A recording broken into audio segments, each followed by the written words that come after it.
अस्सलामुअलैकुम students, welcome back to the channel mathematics by Arif Panjwani. आज हम स्टार्ट करेंगे एक्सरसाइज 2.4। लास्ट लेक्चर के अंदर हमने एक्सरसाइज 2.4 से रिलेटेड प्रॉपर्टीज पढ़ी थी, डिटरमिनेंट की प्रॉपर्टीज। उससे रिलेटेड आज क्वेश्चन सॉल्व करेंगे, तो बहुत जरूरी है कि आपने वो वीडियो जरूर देखी भी हो। तो स्टार्ट करते हैं आज का लेक्चर क्वेश्चन नंबर 1 से। तो क्वेश्चन नंबर 1 हमारे पास है,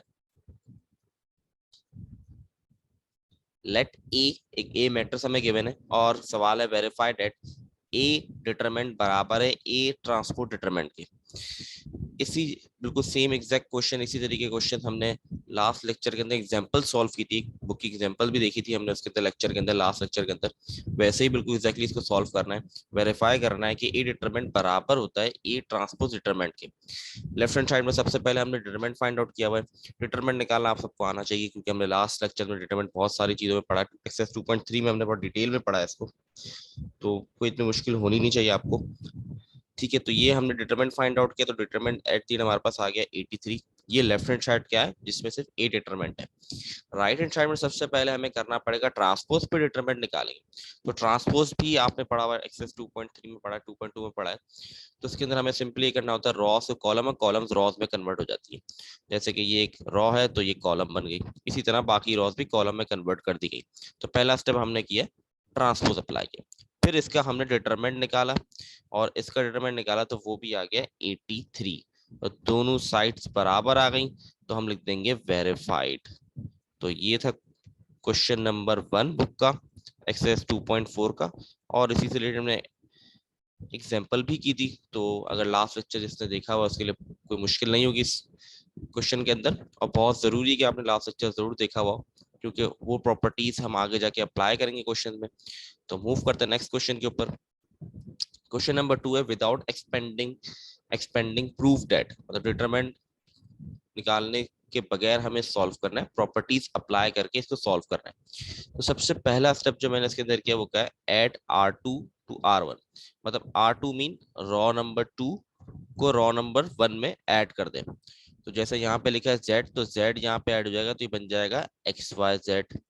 इसी तरह X ऊपर ऐड हो गया तो ये बन गया XYZ। Y को ऊपर ऐड करा दे, ये बन गया XYZ।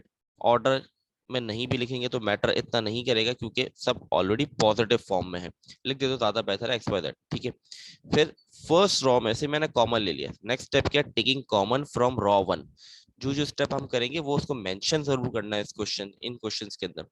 तो रॉ 1 में से हमने कॉमन ले लिया, तो कॉमन था XYZ, तो XYZ बाहर आ गया, तो बच गया 1 1 1। फिर according to property, if two rows of a matrix are identical then its determinant its zero. ये प्रॉपर्टी हमने प्रीवियस लेक्चर में पढ़ी है, इसीलिए मैं कह रहा हूँ कि प्रॉपर्टीज वाली लेक्चर जरूर देखना, इंपॉर्टेंट है आपके लिए। अगर वो लेक्चर नहीं देखा हुआ होगा तो यहाँ पर आपको बहुत सारी चीजें समझ में नहीं आएंगी। तो प्रॉपर्टी एक हमने पढ़ी थी, इसके अंदर था, अगर दो रॉज या दो कॉलम आइडेंटिकल होते हैं तो उसका डिटरमिनेंट जीरो होता है। जैसे कि ये दोनों आइडेंटिकल मीन सेम, अगर दो रॉज या दो कॉलम सेम आ जाए तो उसका डिटरमिनेंट जीरो होता है। तो यहाँ पर हम डायरेक्ट बताएंगे प्रॉपर्टी, कि प्रॉपर्टी हमें ये बता रही है कि दो रॉज या दो कॉलम्स अगर आइडेंटिकल होते हैं उसका डिटरमिनेंट जीरो होता है। तो हम डायरेक्ट यहाँ पर जीरो लिख देंगे, हमें सॉल्व करने की जरूरत नहीं है इसके अंदर।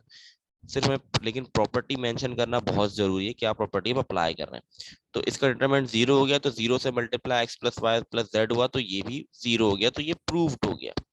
ठीक है, आगे मूव करते हैं, इसके नेक्स्ट पार्ट के ऊपर देख लेते हैं एक बार। नेक्स्ट पार्ट 4x4 का मैट्रिक्स बना हुआ है। ठीक है, तो इसको सॉल्व कर लेते हैं। सबसे पहले एक कॉलम तो सेम है मेरे पास, ये अगर देखा जाए, मुझे बाकी कॉलम किसी एक और कॉलम को सेम करना है, ताकि इसको मैं प्रॉपर्टी अप्लाई करके जीरो कर सकूं। तो सबसे पहला स्टेप मैंने क्या है, C3 टू C4 ऐड कर दिया। C3 की वैल्यू को ऐड कर दिया C4, मतलब कॉलम थर्ड की जो वैल्यूज है इसको ऐड कर दिया कॉलम 4 में। ये है मेरे पास कॉलम थर्ड ACCA। तो A ऐड होगा इसके अंदर, तो ये बन जाएगा ACD। फिर C ऐड होगा तो ACD, C ऐड होगा BAC, और A ऐड हुआ तो बन गया ABC। ये मैंने वैल्यूज ऐड करा दी थर्ड कॉलम की फोर्थ कॉलम। नेक्स्ट स्टेप मैंने क्या, फिर ऐड कराया, लेकिन अब सेकंड कॉलम की वैल्यूज ऐड करा दी फोर्थ कॉलम में। अब है BBDD, तो B ऐड हुआ तो बन गया ABCD, ये देखें। फिर B ऐड हुआ तो बन गया ABCD। अब ये डी ऐड हुआ तो ये ए बी सी डी बना, बस पैटर्न ऑर्डर वाइज नहीं लिखा हुआ। इसी तरह फिर डी ऐड हुआ तो ए बी सी डी। तो यहाँ पर मेरे पास दो कॉलम सेम आ गए, तो मैंने लिखा टेकिंग कॉमन फ्रॉम C1, मतलब कॉलम 1 एंड कॉलम 4। कॉलम 1 में से के कॉमन आ रहा है, ठीक है, कॉलम से तो 1 1 बच गया, और कॉलम 4 में से A plus B plus C D ये कॉमन आ रहा है, तो ये दोनों कॉमन ले लिए मैंने बाहर, यहाँ बच गया 1 1। फिर हम कहेंगे according to property if two, यहाँ पे रॉज नहीं हम लिखेंगे कॉलम, ठीक है, यहाँ पर गलत लिखा हुआ है रॉ, तो आप कॉलम लिखेंगे according to property if two columns of matrix are identical then its determinant is zero. तो इसका डिटरमिनेंट जीरो आ गया, जब जीरो से मल्टीप्लाई होगा तो ये भी जीरो हो जाएगा, ये हो गया हेंस प्रूफ। तो ये था क्वेश्चन नंबर 2, ठीक है। बहुत आसान क्वेश्चन है लेकिन बहुत जरूरी है, बार बार आपको रिपीट कर रहा हूँ, लास्ट लेक्चर देखा हुआ आपने, अगर आपने लास्ट लेक्चर गो थ्रू नहीं किया हुआ है तो आपको यहाँ मुश्किल होगी, प्रॉपर्टी समझ में नहीं आएंगी चीजों की। आगे मूव करते हैं क्वेश्चन नंबर 3 के ऊपर। Question number 3, without expanded determinant prove that, वही सवाल है लेकिन आपको इक्वल टू भी दिया हुआ है कि प्रूफ करना है, जीरो के बराबर है, कुछ कोई किसी और के बराबर आएगा, तो सवाल कह रहा है इक्वल टू जीरो। अब ये हमारे पास question x+1, x+3, x+5, x+4, x+6, x+8, x+7, x+9, x+11 equal to zero. अब यहाँ पर हमें इसको बहुत तरीके से हम इस क्वेश्चन को सॉल्व कर सकते हैं, कई तरीके हो सकते हैं, तो मैंने जिस जो इजीएस्ट वे मुझे लगा मैंने उस तरीके से उसका सॉल्व किया है। तो स्टार्ट करते हैं इसको। तो सबसे पहले मैंने लिखा सब्ट्रैक्ट R2 बाय R1, मतलब R2 मतलब रॉ नंबर 2 वो सब्ट्रैक्ट करते हैं R1 से, subtract R2 bye R1, R2 को सब्ट्रैक्ट कर दे रॉ 1 से, सही है।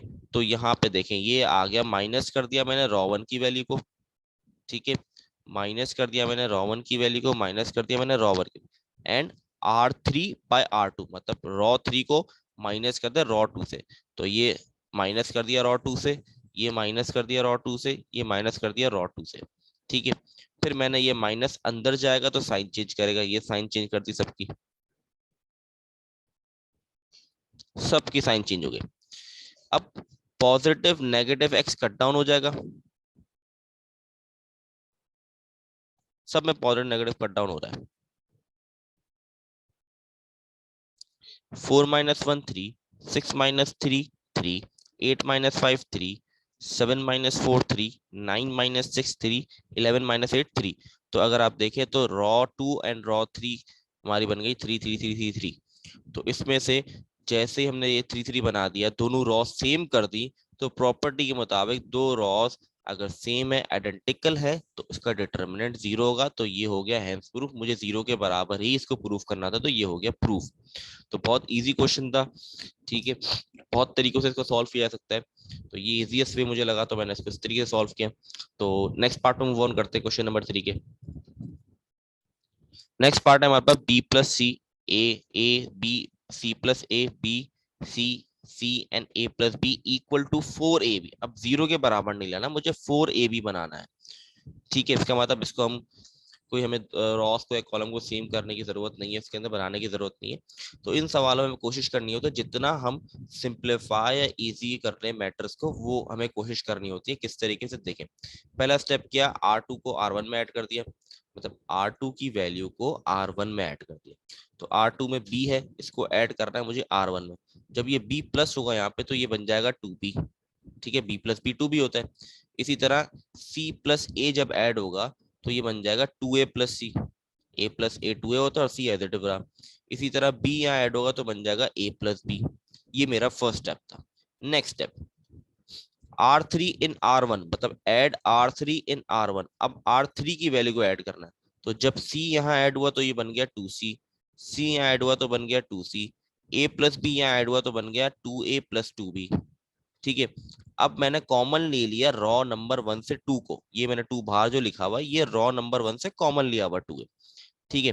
नेक्स्ट स्टेप मैंने किया सब्ट्रैक्ट R3 बाय R2, ठीक है, R3 R1 बाय R2, ठीक है, R1 को मैं सब्ट्रैक्ट कर रहा हूँ R2 से, ठीक है।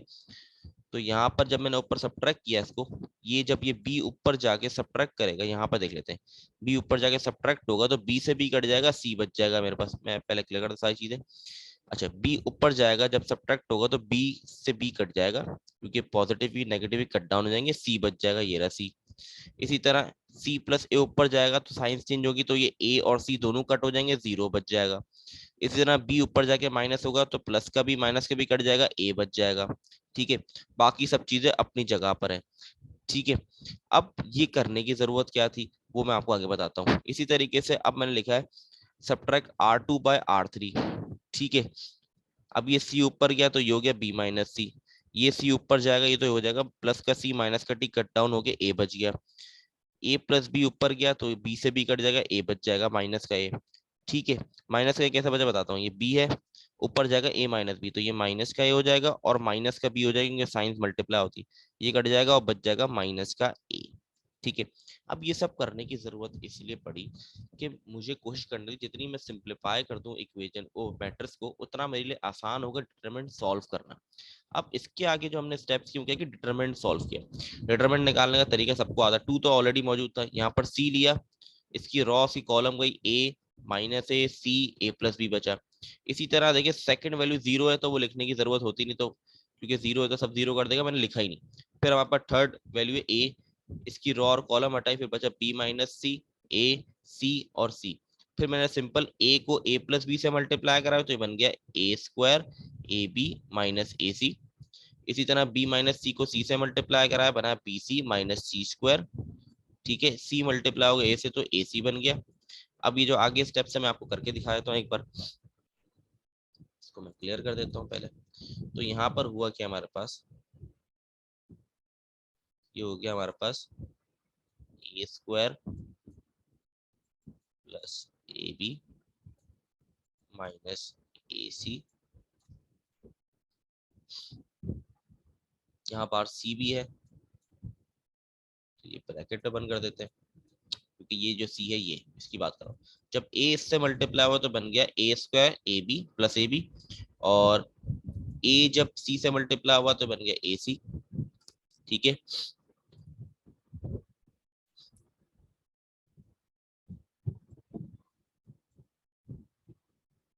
ये हो गया बी सी माइनस सी स्क्वायर माइनस ए सी। ठीक है जी, ये हो गया हमारे पास। अब हमने सी को अंदर मल्टीप्लाई करा तो बन गया सी ए स्क्वायर, ए अपनी जगह पे बाहर रहेगा, plus A B C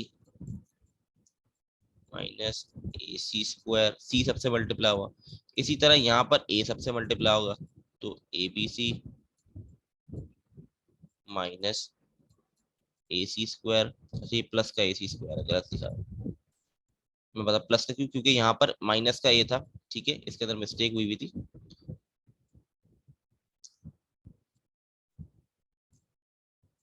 A square सी, अब ये सिचुएशन बन गई मेरे पास। ठीक है, यहाँ पर सब कट डाउन हो जाएगा, ये प्लस माइनस कट गया, ये प्लस माइनस कट गया, सिर्फ बचा गया a B c plus A B c, two already बाहर अपनी जगह पे था, a B c plus A B c हो जाएगा तो ये बन जाएगा टू ए बी सी,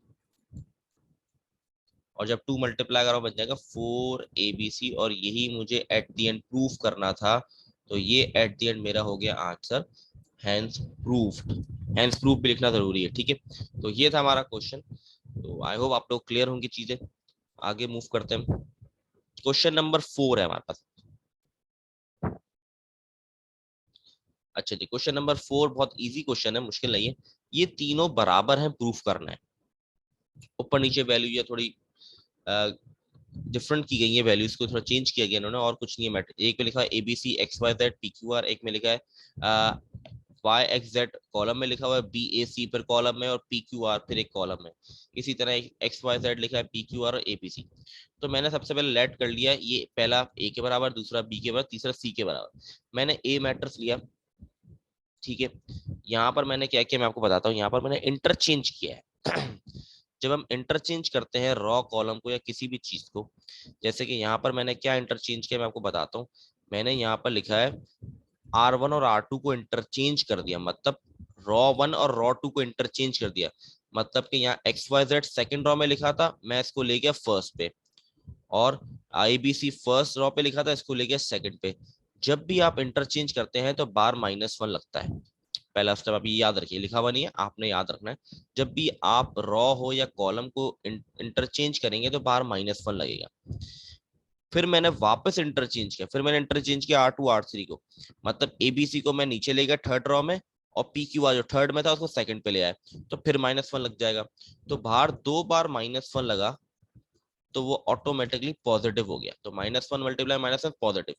तो अब ये मैंने क्यों किया, क्योंकि ये मुझे बनाना था C। अगर आप इसको देखें, मैं इसको क्लियर कर देता हूँ पहले। ये रहा ए आपका, जो आपने 2 बार इंटरचेंज किया तो ये ऑटोमेटिकली बन गया आपकी सी वाली वैल्यू। तो इसका मतलब ए बराबर हो गया सी के। ठीक है, कंडीशन के मुताबिक तीनों बराबर होने चाहिए, A equal to B equal to C. अगर मैं किसी एक को भी दोनों के बराबर ले आऊंगा तो ऑटोमेटिकली वो दोनों भी आपस में बराबर होंगे। ठीक है, तो मैं कोशिश कर रहा हूँ ए को सी के बराबर ले, अब ए को बी के बराबर ले आऊंगा, तो हेंस प्रूव हो जाएगा कि तीनों आपस में बराबर हैं।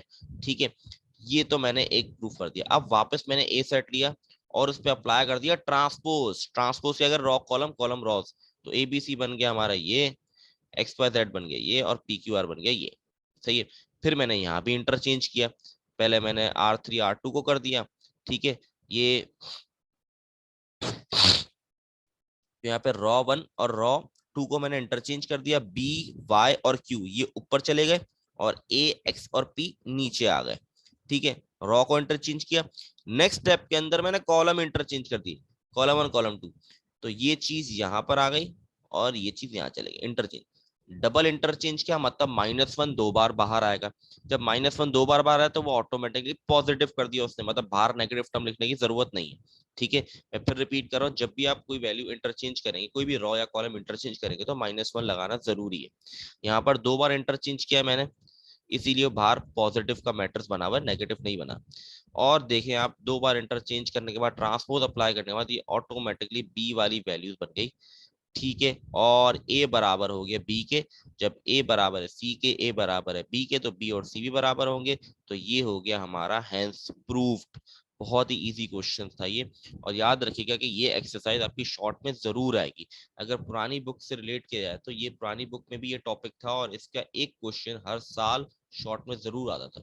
तो इस साल भी इंशाल्लाह उम्मीद है कि इस एक्सरसाइज से रिलेटेड एक क्वेश्चन जरूर आपके पास शॉर्ट में आएगा। तो आगे मूव करते हैं।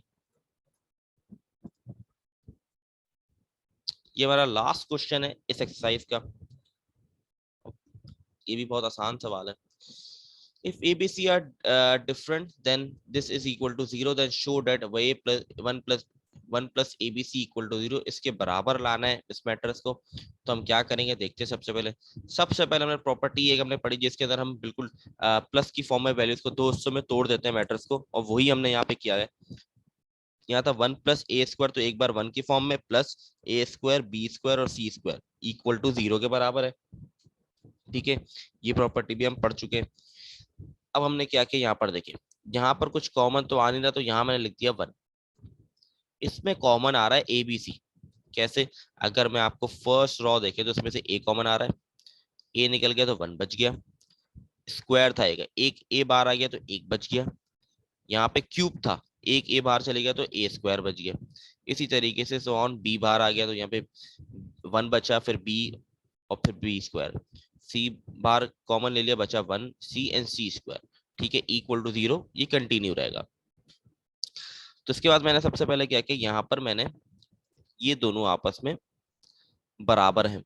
ठीक है, ये दोनों आपस में बराबर हैं क्योंकि यहाँ पर भी मैंने इंटरचेंज किया है। यहाँ पर मैंने मेंशन नहीं किया हुआ, देखा जाए तो ये ऊपर वाला मैटर नीचे वाले मैटर में इंटरचेंज हुआ है डबल। 2 बार इंटरचेंज हुआ तो ऑलरेडी पॉजिटिव हो जाएगी वैल्यू। ठीक है, हमने डायरेक्ट कर दिया। फिर अगर आप देखें ये दोनों मैटर सेम है तो मैंने कॉमन ले लिया। जब कॉमन लिया तो मेरे पास बचा 1 plus A B c equal to 0। ठीक है, दो डिफरेंट चीजें हैं, एक मैटर से और एक ब्रैकेट में 1 प्लस बी इक्वल टू 0, तो आपस में मल्टीप्लाई हो रही है और ये बराबर है 0 के। तो मतलब मैं दोनों को 0 के बराबर ले सकता हूँ। अब इसको 0 के बराबर लेने की हमें कोई जरूरत नहीं, क्योंकि ना ऐसी कोई कंडीशन है ना कुछ है। तो मैंने 1 प्लस ए बी सी को बराबर ले लिया 0 के। और अगर आप नोट करें तो मुझे ये ही प्रूफ करना था इसके अंदर, show that 1 plus A B c equal to 0। तो हम लिख देंगे हैंस प्रूफ जो मैट्रिक्स है उसका हमें कुछ भी नहीं करना, वो भले ही है इक्वल टू 0 रखने की जरूरत नहीं है, क्योंकि हमें जो प्रूफ करना था वो हम उसको ले आए, प्रूफ कर दिया, और हमें कुछ भी करने की जरूरत नहीं है। तो ये थी हमारी एक्सरसाइज 2.4। आई होप आप लोगों को क्लियर होगी। फिर रिपीट कर रहा हूँ, बहुत इंपॉर्टेंट एक्सरसाइज है पेपर के पॉइंट ऑफ व्यू से, और बहुत जरूरी है, आपको प्रॉपर्टीज आनी चाहिए, ठीक है। वो एमसीक्यूज में भी पूछी जा सकती है प्रॉपर्टी, और आपको एक्सरसाइज में भी बड़ी हेल्प करेगी प्रॉपर्टी। तो अगर प्रॉपर्टीज अंडरस्टैंड आपने की हुई है तो आपके लिए एक्सरसाइज बहुत आसान है। इंशाल्लाह नेक्स्ट वीडियो के अंदर एक्सरसाइज 2.5 स्टार्ट करेंगे। तब तक के लिए अल्लाह हाफिज।